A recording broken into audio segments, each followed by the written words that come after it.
Fala pessoal, tudo bem? Estamos aqui para mais uma EBD, nossa Escola Bíblica Dominical da Igreja Batista Lindóia. Estamos estudando a monarquia em Israel e agora estamos indo para a nossa quinta aula. Veja, quinta aula falando sobre a divisão do reino Roboão e Jeroboão. Nós estamos dando continuidade àquilo que a gente aprendeu a respeito de Salomão e agora estamos indo para além, né? Do filho de Davi, Salomão, agora para o neto de Davi, essa divisão do reino que vai ser tão importante na história de Israel. E junto comigo está aqui o pastor Tiago Vercelino, nosso pastor de jovens, e aí uma benção na nossa igreja. Tudo bem, pessoal? Muito bom estar aqui mais uma vez para participar da nossa EBD, podcast, desse bate-papo. É muito bom estar com vocês. E, Vili, uma apresentação que eu tenho feito com a galera lá na igreja, né, quando a gente está dando aula ao vivo, enquanto está sendo transmitido aqui, que para mim tem sido bom estudar a monarquia, porque acho que como pastor eu não tenho problema nenhum de aceitar isso, mas é um dos trechos bíblicos que eu me considero mais analfabeto, assim, sabe? Se for pego de bate-pronto, assim, Thiago, vamos conversar sobre o rei fulano de tal. "Hum, é, vamos, deixa eu dar uma lida antes." Tem uns Então, que é mais fácil que outros, né, cara? Vamos botar, Davi é tranquilo, aí tem uns que ali, né, até consegue, Josias, a gente conhece. Agora, é, Roboão já começa a ficar mais... eu brinco assim, ó, entrou em Primeira Reis, Segunda Reis, aí Primeiro Crônicas, Segundo Crônicas, né, que é o paralelo aí, eu já fico bem necessitado de um estudo prévio para conversar, até que na amizade. Então também tá sendo uma oportunidade bem legal. Não, é bom a gente aprender e ter lições bem importantes, né? A gente estava comentando algumas coisas aqui, mas a gente vai chegar nisso, vamos chegar nisso. Mas antes queria que a gente começasse com uma oração. Você ora para nós, Thiago? Oro sim. Deus, obrigado pela oportunidade de a gente estar aqui conversando sobre a tua palavra. Ela Amém. é rica, ela nos traz a verdade e de alguma forma nos ensina. Nos ensina através daquilo que o Senhor fez no passado, a conhecermos mais o Senhor, a entendermos mais quem o Senhor é, e que isso gere frutos no nosso coração. Que possamos esticar um pouquinho mais a nossa mente, ganhar forma, assim como temos caminhado na nossa série de mensagens na nossa igreja, esse exercício da nossa fé, da nossa vida cristã, também a partir daquilo que aconteceram com ah, os reis em Israel, Pai. Que seja um tempo gostoso, ajuda eu e o Willi também a sermos acessíveis e transmitirmos um conteúdo que gere transformação. Em nome de Jesus, amém. Amém. Uma coisa que a gente estava falando aqui, né, que é muito importante a gente considerar, que existe uma linha de sucessão. A história ela tem uma continuidade, né? Então não tem como a gente estudar Roboão e Jeroboão sem olhar antes deles para Salomão, né? Claro, se for nessa pegada também, vai falar, não tem como estudar Salomão sem ver Davi, Davi sem, né? Mas vamos olhar pelo menos o que é imediato antes, que é Salomão. Por quê? Porque justamente por causa de Salomão que acontece tudo o que acontece. E isso é uma explicação teológica. Biblicamente, a gente entende que Deus permite algumas coisas como consequência das ações humanas. E há uma ação por parte de Salomão que é um pecado, gente. Pecado de adorar a outros deuses. E o resultado disso, dessa idolatria, é que Deus coloca uma consequência que está lá em 1 Reis, capítulo 11, e eu vou ler ali dos versos 11 a 13. Olha só que Deus diz a Salomão. O mesmo Salomão que pediu sabedoria, que Deus se agradou do seu pedido, o mesmo Salomão, né, que fez tanta coisa boa, fez o templo, ele Uma, recebe essa palavra de Deus. Perdão. uma oração tão bonita, né? Uma oração de entrega, de dedicação, assim, é um trecho até emocionante, né? É maravilhoso, né? Quando a gente vê. E assim, o Salomão ele tinha as suas qualidades assim inegáveis. Mas é surpreendente como ele acaba terminando mal, né? Então, alguém com tantas coisas boas começa tão bem pedindo sabedoria, essa oração de entrega tão bonita, e no final a gente tem essa palavra do Senhor a ele. Então o Senhor disse a Salomão: já que essa é a sua atitude, e você não obedeceu a minha aliança e aos meus decretos, os quais lhe ordenei, certamente lhe tirarei o reino e o darei a um dos seus servos. No entanto, por amor a Davi, seu pai, não farei isso enquanto você viver. Eu tirarei da mão do seu filho, mas não tirarei dele o reino inteiro. Eu lhe darei uma tribo por amor de Davi, meu servo, e por amor de Jerusalém, a cidade que escolhi. Gente, isso aqui é um texto muito interessante da gente considerar. Primeiro, quando a gente vê o verso 11, ó, já que a sua atitude, você não obedeceu a minha aliança e aos meus decretos. Veja, Salomão obedeceu a muitas coisas, né, Tiago? Sim. Obedeceu muitas coisas, pediu sabedoria a Deus, buscou fazer muitas coisas certas, fez o templo, mas ele, adorando a outros deuses, é para Deus como se ele não obedecesse nada. Tudo perde o sentido. Porque Deus não compartilha a glória, né? Vale lembrar que o povo de Israel, principalmente, se torna um pouquinho mais viva essa questão da relação que o povo tinha com a promessa que foi feita para Moisés, né? Deuteronômio capítulo 28, ele vai ser a base de tudo aquilo que vai acontecer durante todo o povo de Israel.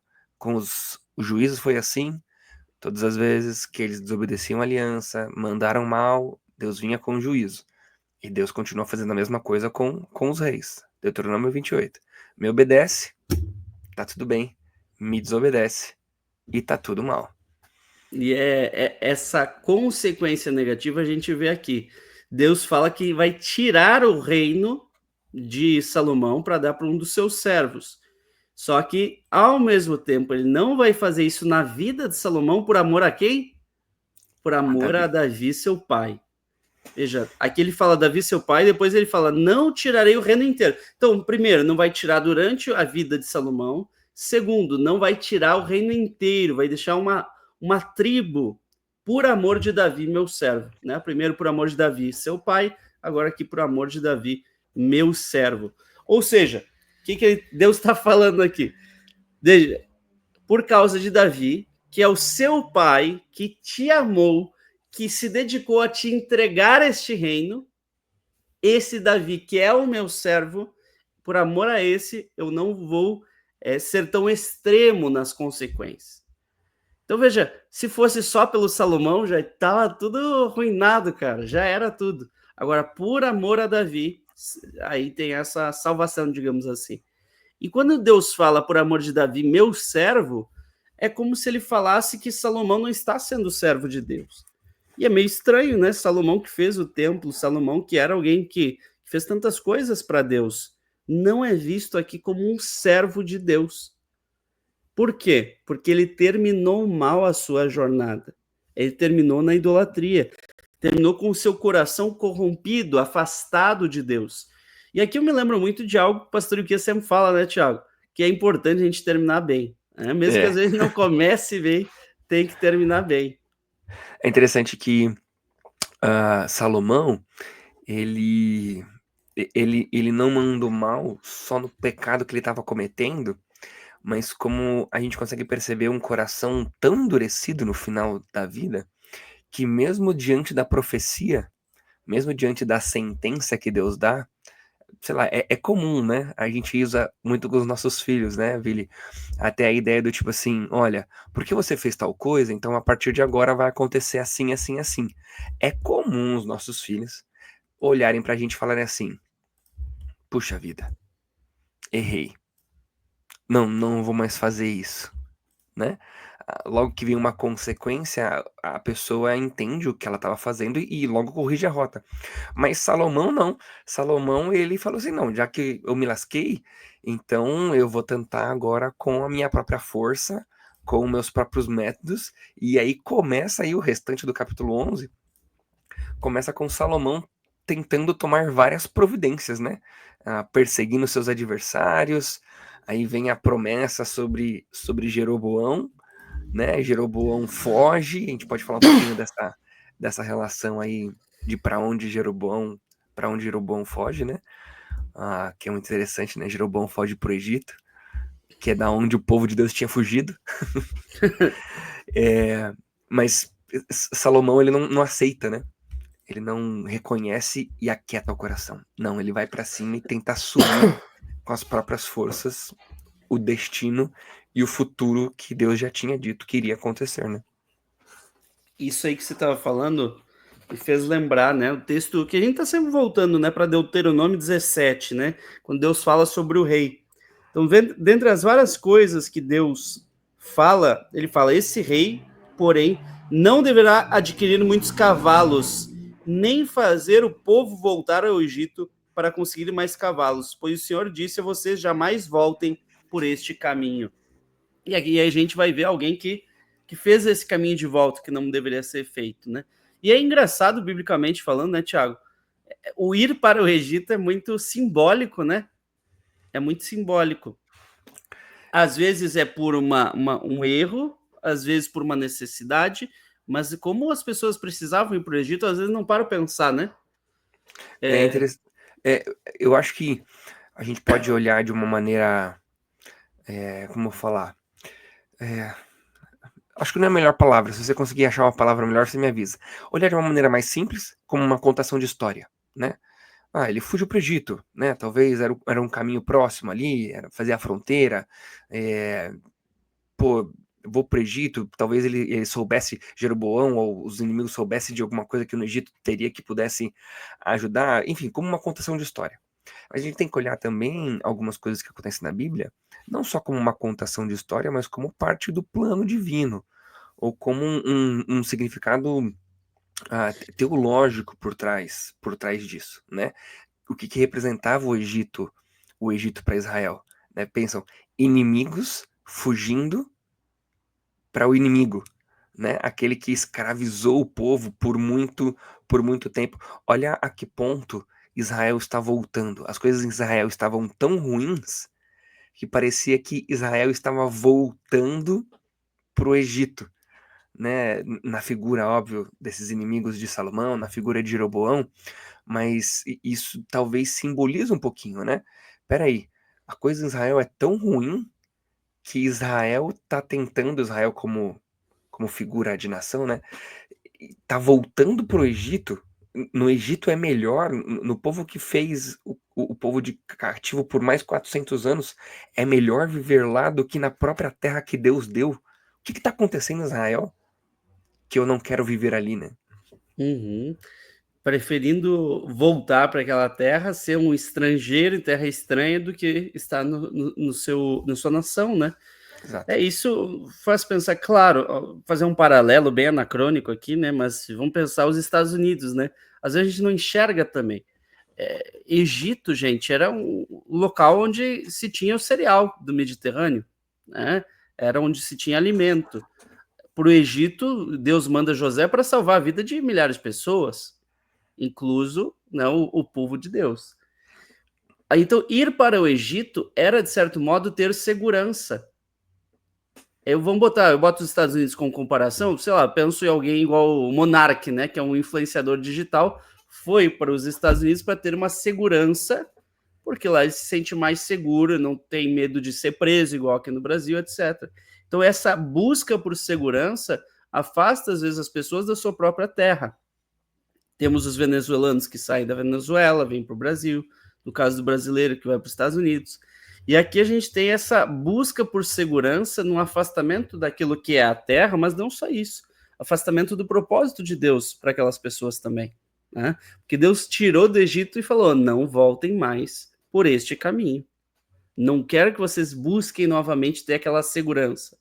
Vivam me buscando e eu darei o que é necessário. Então há esse simbolismo também que é muito forte, né? Sim, muito, muito grande. É, o propósito de Deus também em conduzir a história, né? A gente olha como. Eu sempre vou brincar com isso, né?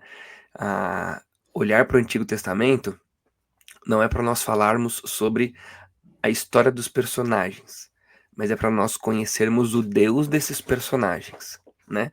Tanto que na última conversa, né, relembrando aí para quem ouviu a mensagem, a conversa da semana passada, né? Mas estou fazendo paralelo com aquilo que a gente conversou em sala, ao vivo, aqui na igreja, né? Quando a gente olha para que Salomão foi um homem sábio, Salomão foi um homem rico, eu não estou aprendendo sobre Salomão e sobre o que ele fez. Eu estou aprendendo sobre o Deus de Salomão. Salomão era muito sábio por causa do Deus infinitamente sábio que deu essa sabedoria a ele. O templo foi o que foi. A gente vai poder conversar um pouquinho aí. Tem uma questão de desobediência de Salomão, os encargos, os tributos, o trabalho forçado e tudo mais, mas enfim, esse templo, ele demonstrava o tamanho da grandeza do Deus de Salomão, né? Uhum. Então, o Egito, a fuga, a gente vê como Deus colocando todos os seus planos em vigor, né? Porque no continuação do 11, não sei se você ia ler ali, Vili, alguma coisa ali entre o 14 e o 23 e tal, você ia ler um por um ou não, mas a gente já vê ali, quando a gente vai falar do reino dividido hoje, né? E ele é entre Jeroboão e Salomão, a gente vê Jeroboão fugindo para o Egito, mas por quê? Porque já existia a profecia de que ele receberia as 10 tribos. Então, olha que incrível. De alguma forma, Deus usa o Egito para proteger aquele que ele iria levar para governar sobre a promessa e a profecia que ele já tinha feito, né? Então, o Egito, Deus que é um símbolo conduzindo, né? negativo, às vezes Deus permite. Igual também quando a gente vê o próprio Jesus, né? É levado para o Egito, depois tirado de lá. E aqui é curioso, né? O Egito se torna um refúgio para o Jeroboão. Gente, se eu confundir Roboão e Jeroboão, me peço perdão, tá, gente? Eu confundo bastante esses dois aí. Mas Jeroboão é filho de Nabate, Roboão é filho de Salomão, tá? Isso. Jeroboão era servo de Salomão e tinha aí a profecia que ele assumiria. Ô, Então Vili, vamos. você falou com muita naturalidade, mas talvez algumas cadeiras ou alguns fones tenham dado uma doída aí agora. Porque muito. Ah, vai, quem não cresceu achando que Jeroboão e Roboão eram filhos de Salomão, que atire a primeira pedra. Todo Né? mundo ia dizer, não, porque Jeroboão e Roboão, os filhos de Salomão, deu metade para cada um. Aí você vai ler, não era? Não é isso. Que era comum também dividir, às vezes, os reinos, né? Igual Alexandre não teve filhos, né? Alexandre o Grande, mas divide para os Diodocos, que são os generais dele, né? Sim. Mas aqui não. Aqui é uma intriga que vai acontecer, que a gente vai ler agora no capítulo 12, né? O capítulo 12 de Primeira Reis. Que acho que é interessante ir vendo versículo por versículo. Né? Vamos lá. Roboão, então, quem é Roboão? Filho de Salomão. Foi a Siquém, onde todos os israelitas tinham se reunido para proclamá-lo rei. Então é importante, veja, mesmo que alguém assumisse o trono do seu pai, que é o caso de Roboão, precisava ser proclamado rei.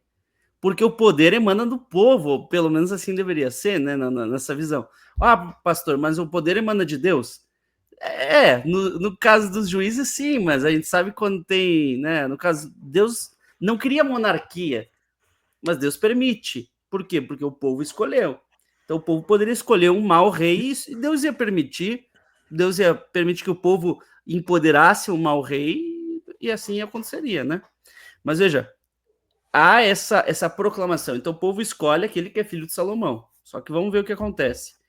Assim que Jeroboão, aí era servo de Salomão, filho de Nebate, que estava no Egito fugindo do rei Salomão, soube disso, voltou de lá.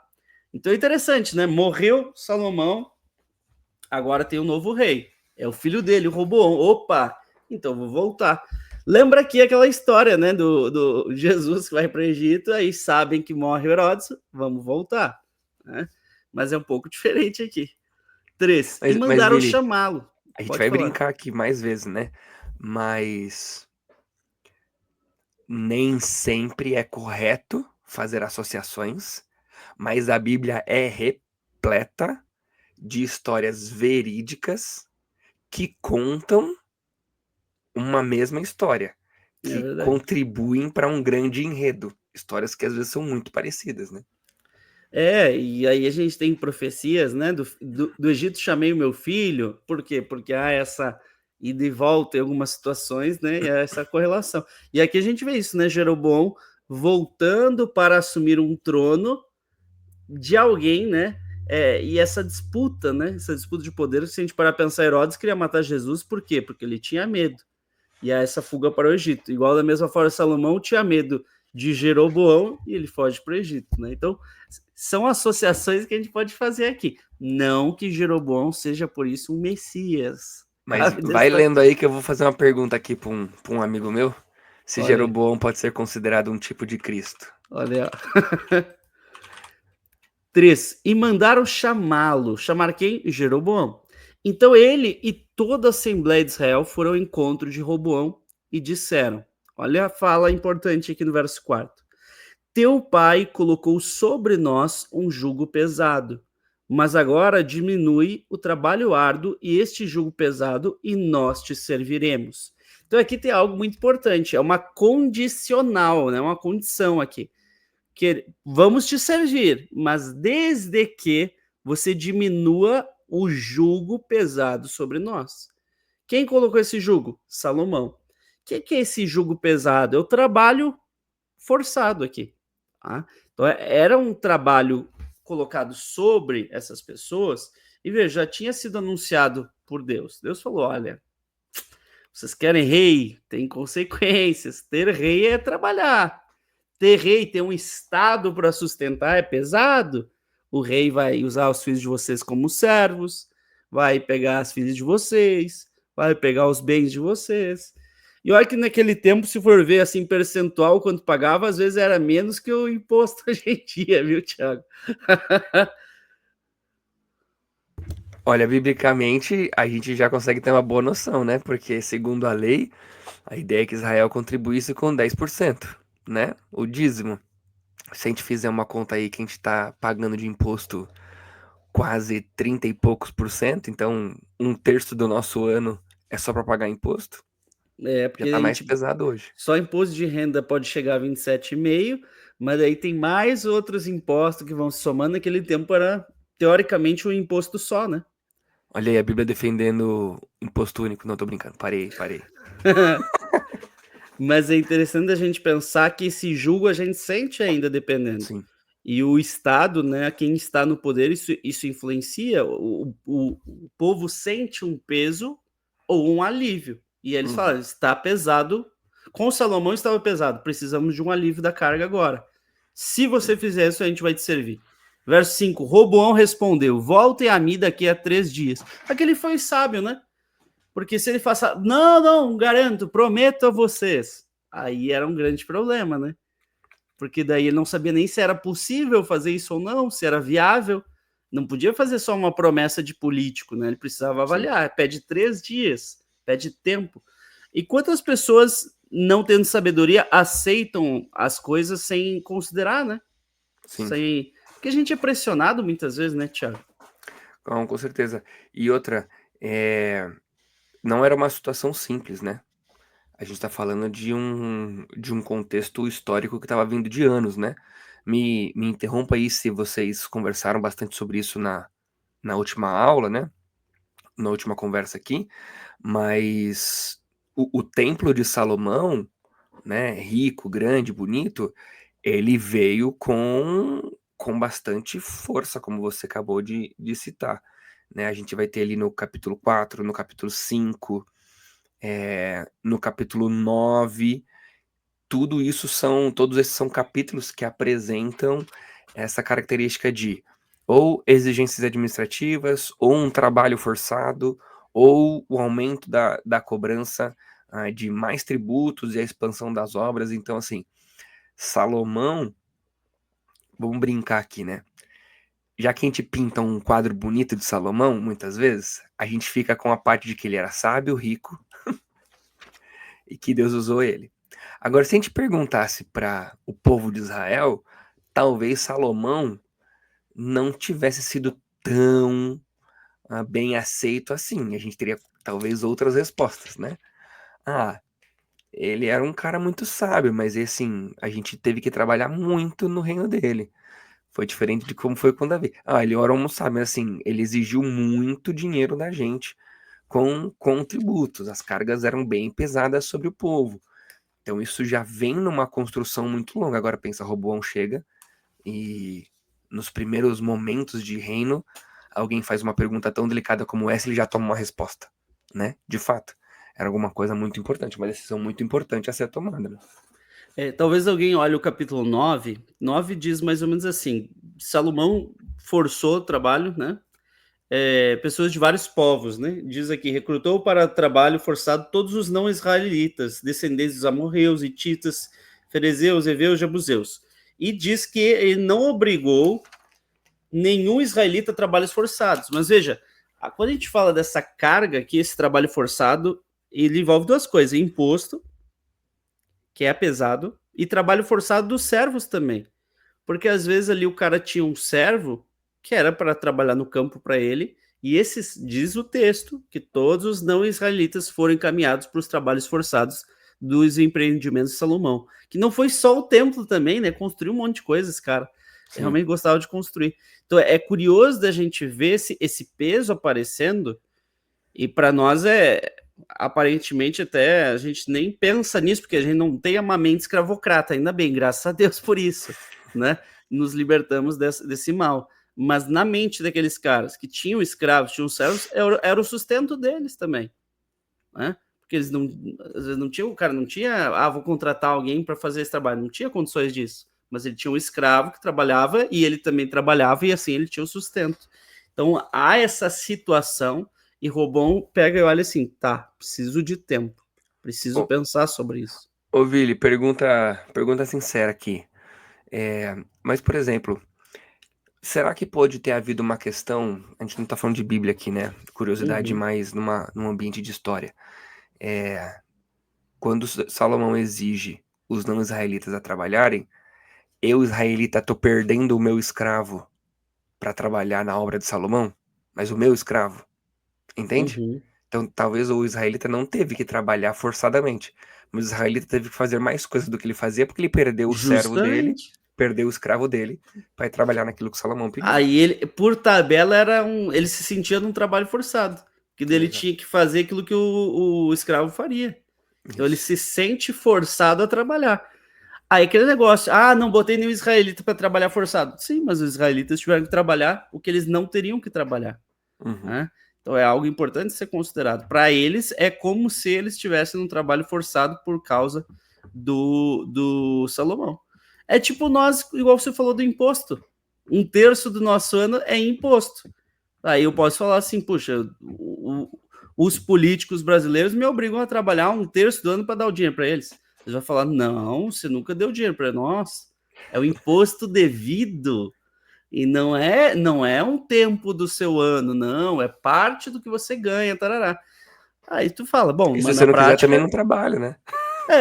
ninguém tá obrigado a você trabalhar. Você trabalha o que quer. Quer ganhar bem? Ninguém te obriga a ganhar bem, então tem que pagar bem. Mas, na prática, é assim que a gente pode acabar se sentindo, né? Sim. Como um escravo. Então, essa é a leitura correta. Mas e aí, Vili, o que que Roboão fez? Atendeu Jeroboão ou não? Calma, cara. Vamos ver. Porque ele pede 3 dias. E aí o texto diz: o rei Roboão perguntou às autoridades. Veja, então ele vê, preciso de tempo, preciso pensar nesse negócio. E ele faz algo muito correto, pede conselho. Né? A Bíblia diz: na multidão dos conselhos há sabedoria. Perguntou às autoridades que haviam servido ao seu pai Salomão durante a vida dele: como vocês me aconselham a responder este povo? É muito interessante, por quê? Porque eram pessoas com experiência, mais experiência que ele, pessoas que conheciam coisas que ele não conhecia. Né? E às vezes a gente tem que ter humildade para reconhecer aquilo que já vem antes de nós. Vamos colocar, eu e o Tiago somos pastores. A gente está na igreja aqui com o pastor Ilquis. Mas se a gente assumisse uma igreja, igual já aconteceu com o Tiago, né? Já assumiu uma igreja, chegando lá, as pessoas que estão lá estão há mais tempo que o Tiago, porque está recém Sim. assumindo a igreja. Né? Então ele pode conhecer coisas a partir da experiência dessas pessoas, e enxergar coisas que ele não enxerga, mas que essas pessoas veem. Então, por que essas pessoas estão reclamando do trabalho forçado? É uma pergunta. Mas tem outra pergunta: por que foi feito o que foi feito? O que Salomão considerou? Então, ele olha essas autoridades e pergunta a elas: como que vocês me aconselham? Também ele não pergunta assim o que eu devo fazer, é como vocês me aconselham a responder este povo. Que é interessante, diferente, né? Se Diferente. perguntar assim o que eu devo fazer, é o que eu estou falando, vocês vão definir o que eu vou fazer. Agora, vocês vão me aconselhar, é diferente. É bem diferente. É saber, a responsabilidade é minha. Sim. Eles responderam: se hoje fores um servo desse povo e servi-lo, dando-lhe uma resposta favorável, eles sempre serão teus servos.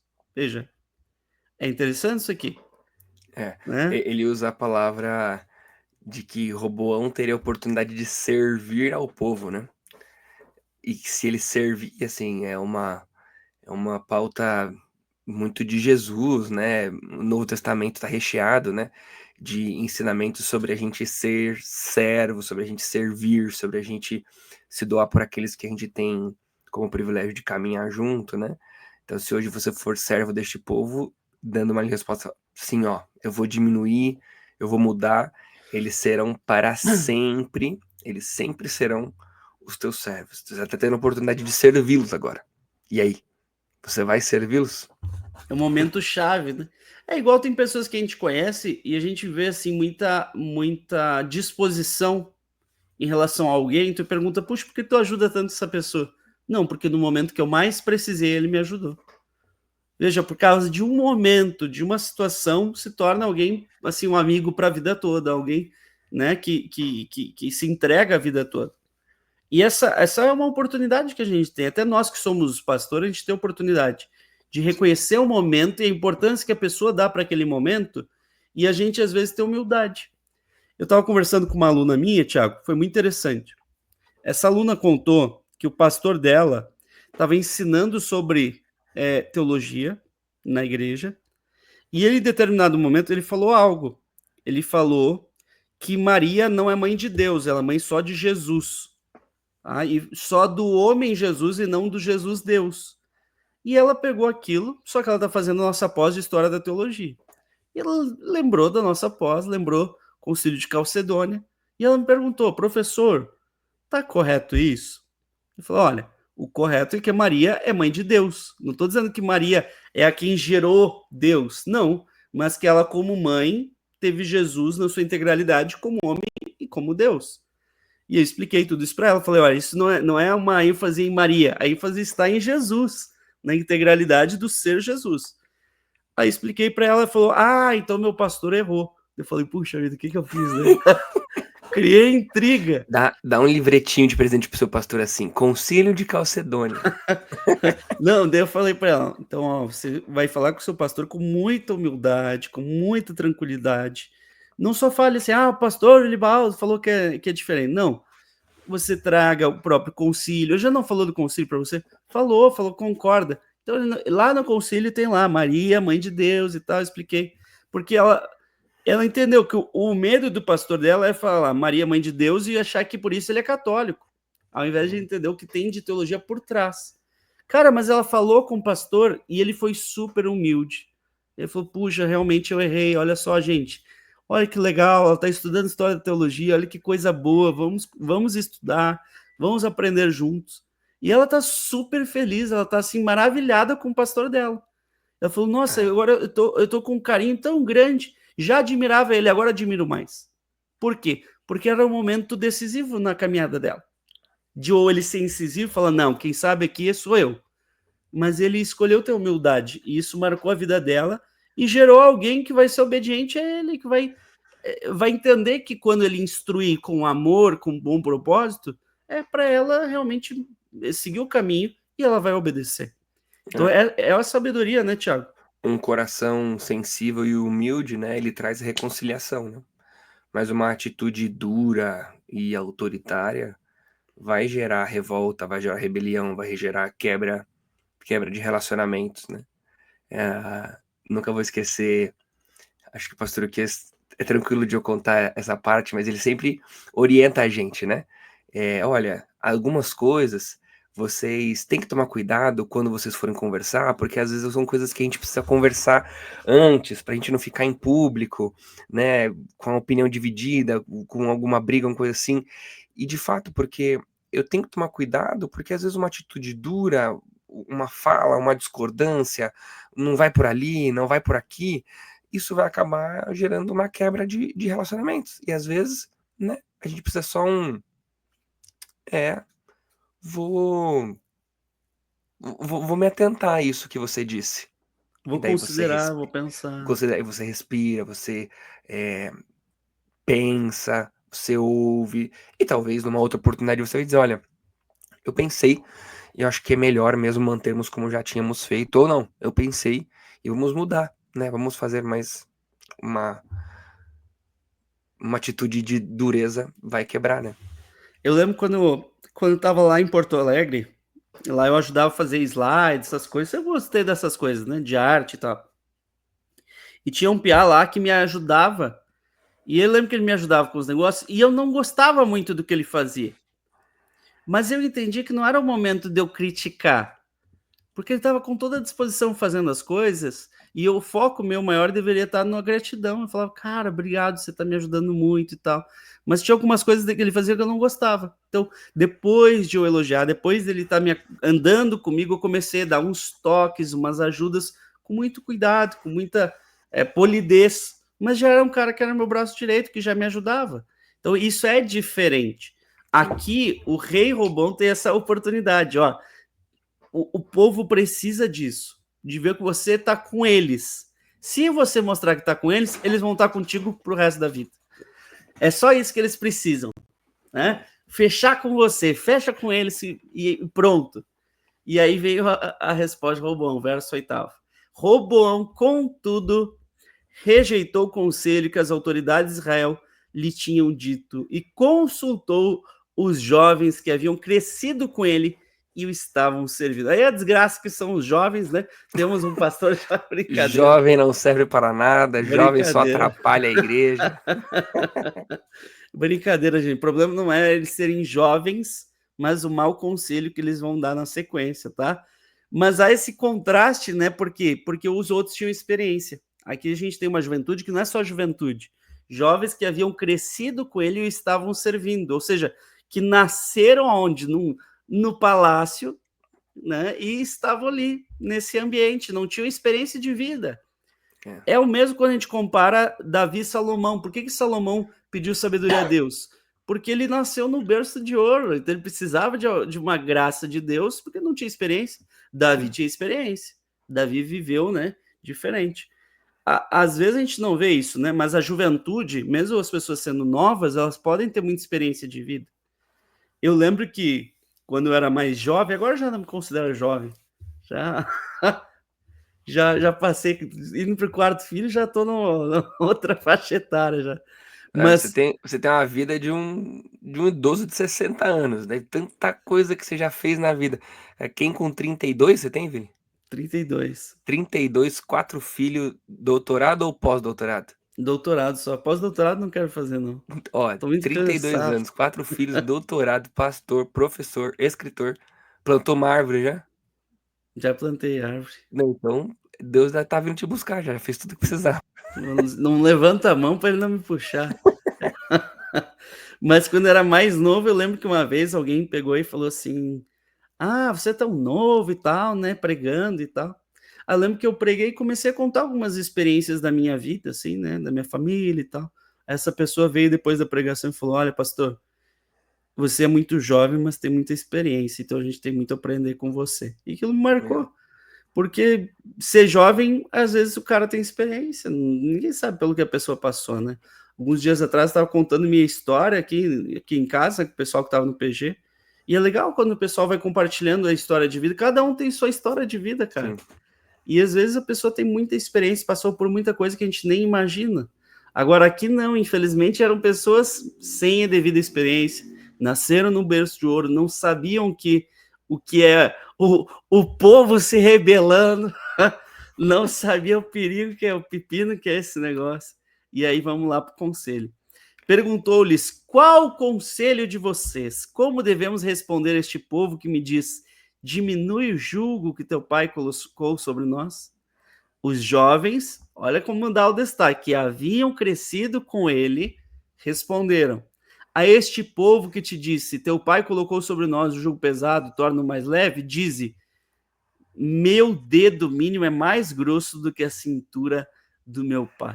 Aqui tem dois detalhes. Primeiro, né, quando fala assim, os jovens que haviam crescido com ele, e antes tinha falado, né, os jovens que cresceram com ele e estavam servindo, me faz pensar algumas analogias. Eu penso, com todo respeito, não conheço bem a vida dele, nem dos seus amigos, mas eu começo a lembrar do Neymar e dos amigos do Neymar.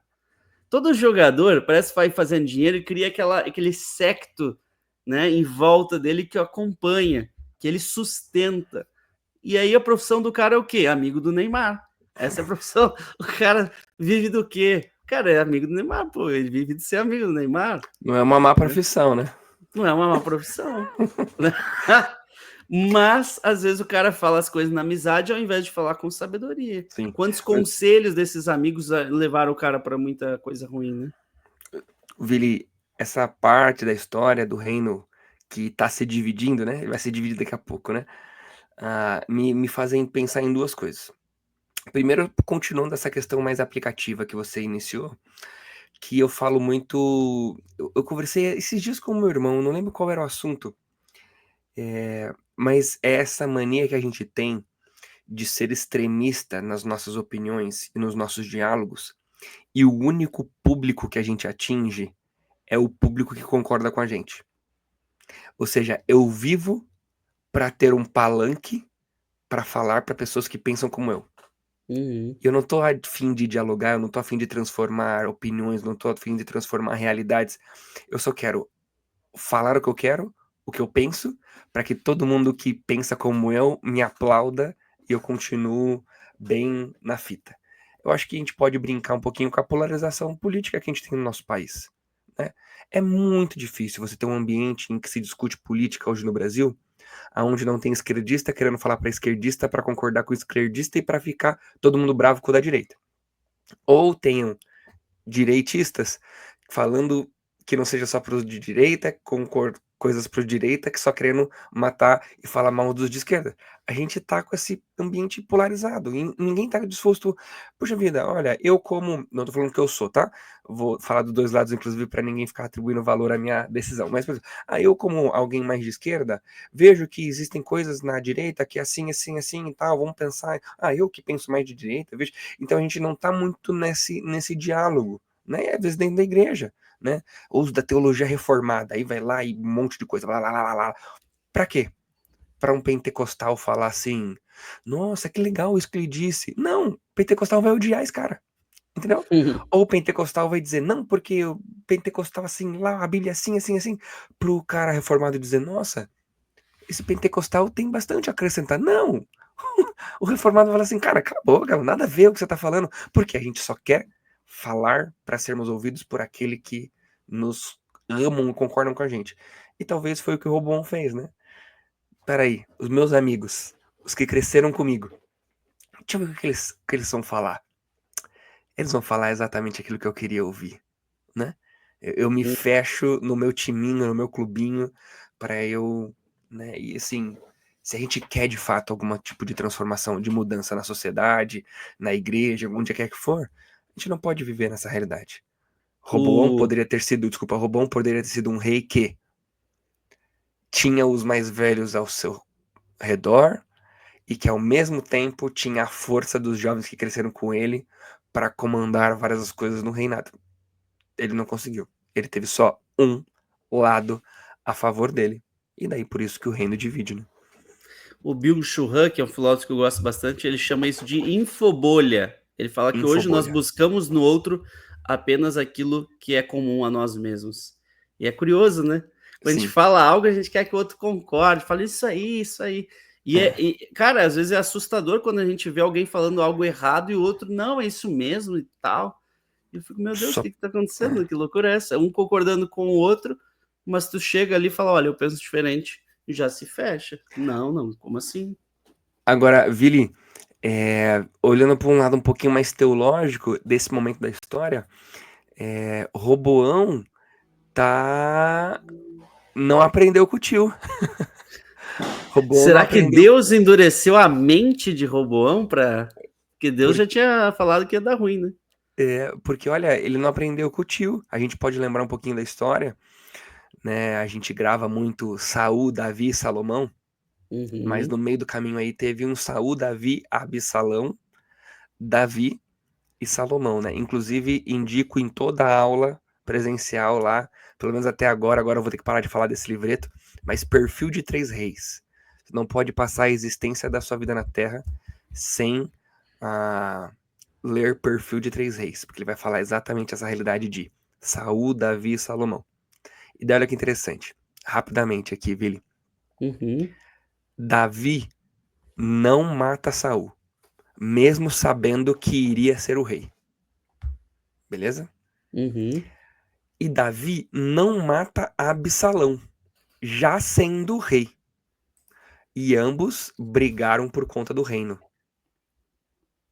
Estamos caminhando aí? Uma uhum. coisa que aconteceu com Davi pra cima, né? Para O rei, trás e para e frente, né? isso pra trás e pra frente. E daí olha que interessante. No caso de Absalão em específico, o que fez com que Absalão tentasse tomar o reino de Davi? Absalão virou, e o texto vai dizer assim, que Absalão conversava com os seus amigos que cresceram com ele. E aí, o que os amigos diziam? Olha, Absalão, será que não é você que merece esse reino? Será que não é você que tem que tomar? O seu pai já não tá mais mandando bem. Vai lá. E aí os amigos inflamaram Absalão, fez a revolta e Davi foge, né? E aqui a gente tem um outro exemplo de mais um que poderia ter seguido o conselho do tio, né? Visto que o tio fez algo que não deu certo, que era confiar nos amigos que estavam ali próximo. Então ele vai lá pro outro e faz de novo. E as consequências vêm aí. Mesmo Deus já tendo dito que essa divisão iria acontecer, mas ele acaba sendo o pivô dessa divisão, né? Ele acaba sendo o motivo da divisão acontecer, se negando a aliviar a conta. Que curioso também, a repetição de erros na Bíblia é muito, muito forte, né? Muito forte. Até a gente tava comentando aqui, gente, antes da gravação, e o Thiago falou assim: puxa, não, esses erros não estão falando de 500 anos antes, de gerações e gerações, não, estou falando da geração anterior. Do Mas tio, né? mas é difícil do povo, das pessoas aprenderem, porque para nós é pouco tempo, mas para eles é outra geração, é outro tempo. Né? É igual quando a gente conta história para os nossos filhos, ou para adolescente mesmo, vai contar história para adolescente, ele fica, ai, tá, mas os tempos mudaram, né? Aquele negócio. Aí tu fala, cara, que mudaram o quê? Foi ontem, pô. Foi ontem que eu era adolescente igual você. Não, outros tempos. Cara, infelizmente, vem geração e a nova geração ela não consegue enxergar que ela é só mais uma geração na esteira do tempo. Sim. Ela acha que é a geração que importa, porque é a geração do hoje. E a gente tem isso com o querido amigo Roboão, né? E aí eu acho curioso a forma que eles falam também, né? Meu dedo mínimo é mais grosso do que a cintura do meu pai. Né? Olha que curioso, meu dedinho é mais grosso do que a cintura do meu pai. O que é que ele está querendo dizer? Eu sou muito mais que meu pai, sou muito mais grosso, poderoso, autoritário. Né? E aí continua. Pois bem, meu pai lhes impôs um jugo pesado, eu o tornarei ainda mais pesado. Meu pai os castigou com simples chicotes, eu os castigarei com chicotes pontiagudos. Pra que isso, né, cara? É que é negócio de jovem, não, você tem que mostrar, vai lá e mostra mesmo, né? Mostra que tu pode. E É. aí, com pouca humildade, o Mas olha circo que tá interessante, feito. né, Vili? É, vamos supor que ele ainda assim quisesse manter a carga. Ele poderia ter respondido, né? Pessoal, olha, meu pai criou uma nave aqui e a gente precisa sustentar isso aqui agora. Não vou conseguir aliviar. Mas ó, o que que eu posso fazer para ajudar vocês nisso? Mas não. Ele não só não faz aquilo, mas como ainda faz igual um babaca, né? Igual um mané. Meu dedo mínimo é mais grosso que a cintura do meu pai. É como se ele virasse pro povo e falasse assim: ah, não enche meu saco, fica quieto, entendeu? Cala tua boca. Estou E- reclamando, é, agora que vocês vão ter do que reclamar, né? exatamente. É, mas é triste, né, de ver. E o resultado é isso, né? 3 dias depois, Jeroboão e todo o povo voltaram a Roboão, segundo a orientação dada pelo rei. Volta a mim daqui 3 dias. E aí o estrago estava feito. Porque daí o povo já tá com alguém ali, ó. Jeroboão e todo o povo volta a Roboão. De um lado, Roboão e seus amigos, de outro lado, Jeroboão e todo o povo. Cabe a gente considerar também, né? A gente ter sabedoria, né? de enxergar as coisas e não ser autoritário, né? Sim. Quem é líder no seu trabalho, na sua empresa, puxa, às vezes tu quer mostrar autoridade, mas às vezes tu perde a liderança, né? Isso eu já vi acontecer bastante, infelizmente. Sim, muito. Mas uma coisa que eu olho aqui, Vili, que é legal de a gente olhar, é não tirarmos Deus do papel principal, né? Então, agora a revolta vai acontecer, o reino vai dividir, não porque Roboão foi duro e respondeu de uma maneira incorreta, mas porque Deus já tinha prometido para Salomão que, primeiro, iria tirar o trono dele, mas não ia tirar por completo. Ia deixar 2 tribos com ele. E iria dar 10 para um servo teu. Mas agora Então, eu vou assim, dificultar pro teu lado. Vou dificultar pro ixi, teu lado. E se tivesse sido diferente? E se ele te falasse assim, ó, me dê em 3 dias, e aí ele pede o conselho dos anciãos, ouve o conselho e ele se coloca em oração. Com choro, ranger de dentes, e fala assim: Deus, me dê sabedoria para guiar esse povo, assim como deste a meu pai Salomão. Será que Deus não poderia voltar atrás, entre aspas, e falar: porque pediste sabedoria, não mais dividirei o reino? Vili, Deus pode fazer o que ele quiser, desde que isso não vá contra o próprio caráter dele mesmo. Mas eu acho muito difícil a gente trabalhar com esses e sis, e eu gosto mais de pensar na ideia de que Deus tinha um plano e a maneira de conduzir a história. E eu acho que isso é um ponto pacífico, né? A gente passou um pouco tempo na igreja conversando sobre José, né? Ah, e se os irmãos de José não tivessem vendido José como escravo, né? O sonho que Deus deu para José ainda aconteceria. José ainda reinaria sobre seus irmãos e seus pais. Talvez Deus teria que ter escolhido uma outra metodologia, Porque a gente né? não quer o ruim, mas às vezes Deus permite porque tem um propósito. A Deus, morte de Deus Cristo, o povo não poderia ter aclamado Jesus, ele é o Messias, podia. né? Podia ter aclamado e É. tentado reconstituir Jesus rei, mas não era E o a plano gente, de Deus. e a gente vai ter que lidar com aquelas coisas que são bem fechadas na Bíblia pra gente e coisas que não são tão fechadas, né? Então, sei que óbvio que a gente estava brincando aqui, né? Mas, por exemplo, com Jesus, é algo que seria fechado, né? Ele tinha que morrer. Ponto, acabou, né?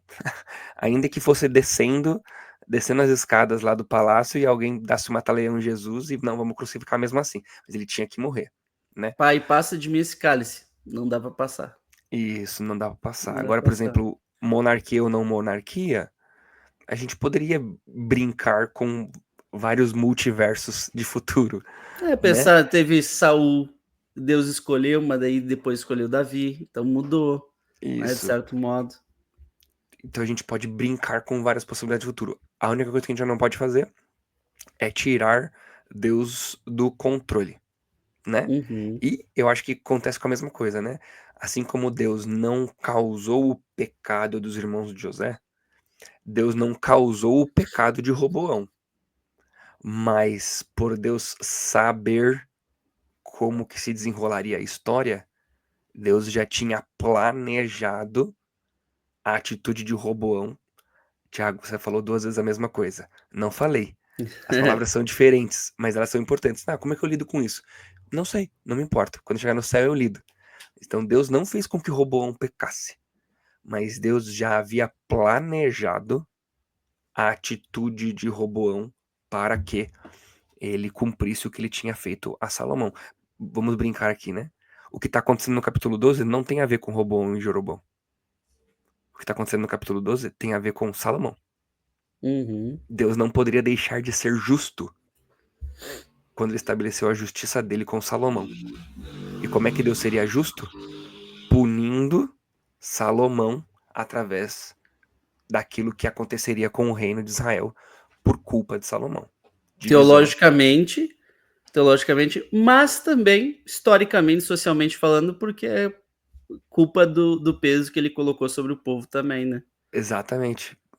Vejamos, por que não as atitudes de Salomão de sobrecarregar o povo já não era uma preparação para aquilo que viria a acontecer com Israel. E assim, a gente pode falar do futuro, né? Poderíamos agora colocar um monte de "e se", mas a gente pode falar do futuro, a relação do Império Assírio, do domínio do norte, de o povo ficar ainda com Jerusalém, aí depois que vem a Babilônia, será que teria a Babilônia, não teria? As histórias de Daniel, entendeu? São muitas coisas que vão se desenrolando a partir da divisão do reino, inclusive, né? Que o futuro vai contar pra gente, os profetas e tudo mais. O futuro que a gente já conhece, mas que esses caras não Não conhecia. imaginavam. Isso que é mais engraçado, né? Da mesma forma na nossa vida, né, gente? A gente às vezes vê nossa vida se quebrando, se dividindo, igual o reino de Israel, e a gente só pensa negativamente, puxa, tá tudo perdido, né? Ah, que coisa, que escolha errada, que falta de sabedoria. Mas às vezes Deus permite que a sua vida se recomponha de uma forma que você nem imagina. Que mesmo com aquela dificuldade, sua vida tome um rumo de volta para Ele. E a gente vê, no meio dessa história, dessa divisão, dessa tristeza, ao longo do tempo, a gente vê muita coisa ruim, muitos reis ruins, né, que a gente vai ver ainda no futuro, mas muitos reis bons também, trazendo aquela chama de esperança e mostrando também a alegria em meio à dificuldade, né? E igual você falou, né? Muita história ainda para rolar. E Vili, coloca aí o verso 24, olha que interessante, né? Assim diz o Senhor, né? Veio a palavra de Deus no 22, né? Veio a palavra de Deus a Semaías, homem de Deus. Diga a Roboão, filho de Salomão, rei de Judá, da tribo de Judá e Benjamim, e ao restante do povo: assim diz o Senhor: não saiam à guerra contra os seus irmãos israelitas, voltem para casa, todos vocês, pois fui eu que fiz isso. Uhum. Foi Deus que Pois, fez isso. e aí na Deus não deixa continuação, de ser o personagem principal. E eles obedeceram a palavra do Senhor e voltaram para suas casas conforme o Senhor tinha ordenado. Ia rolar guerra. Jeroboão e Roboão. Vamos lá. Quem que vai ganhar? Quem que vai ficar com tudo e tudo mais? Deus falou: não. Sou eu quem estou fazendo a divisão do reino. É obra minha. Olha para a tua vida, você que está ouvindo a gente, e não se esqueça. O que está acontecendo é obra de Deus na sua vida. Por quê? Para que sejam vistas as coisas de Deus na sua vida. Para quem que foi que Deus falou isso mesmo, Vili? Saul? Davi? Não sei se foi agora. Puxa vida, eu estava conversando na igreja, acho que sobre isso. Mas enfim, tem um verso. Vou dar um Google aqui enquanto a hora que eu for terminar. Mas é, para que sejam vistas as obras de Deus na sua vida. Por que está acontecendo isso comigo? Para que sejam vistas as obras de Deus na sua vida. Ah, mas Deus é quem está agindo. Para quê? Para que sejam vistas as obras de Deus na sua vida. É Deus que está fazendo. e aí, enquanto o pastor Tiago dá um Google, uma palavra final da minha parte. Gente, a gente fala muito das pragas do Egito, né? As pragas que Deus fez para mostrar o seu poder. Mas para os egípcios foram pragas, mas para os israelitas foram maravilhas. Então, tudo aquilo que acontece na nossa vida, a gente pode ver como uma praga ou como uma maravilha, como uma obra de Deus, de alguma forma, por mais difícil que seja, por mais complexa que seja. Quando a Ju foi internada no hospital, eu poderia ver como uma praga, como uma doença, como uma desgraça. Mas eu vi como Sim. uma maravilha, uma demonstração de Deus e do seu poder e da sua graça. Mesmo que, claro, nesse caso foi mais fácil por ela ter voltado.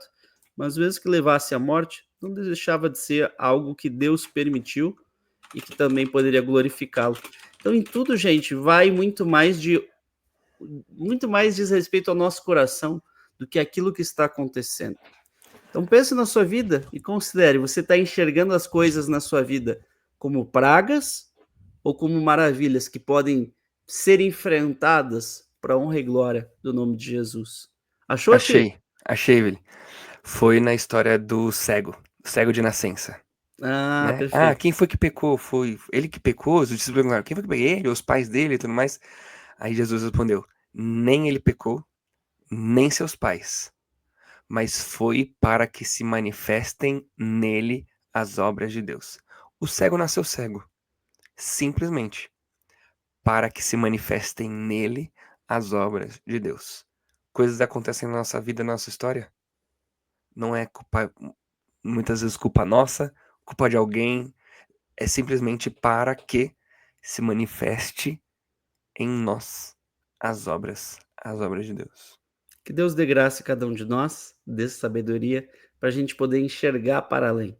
Enxergar para além da nossa vida, enxergar para além do nosso tempo, enxergar o verdadeiro propósito na eternidade com o nosso Deus. Deus abençoe sua vida, vamos continuar conectados e vamos iniciar o nosso culto. Um abraço. Um abraço, pessoal.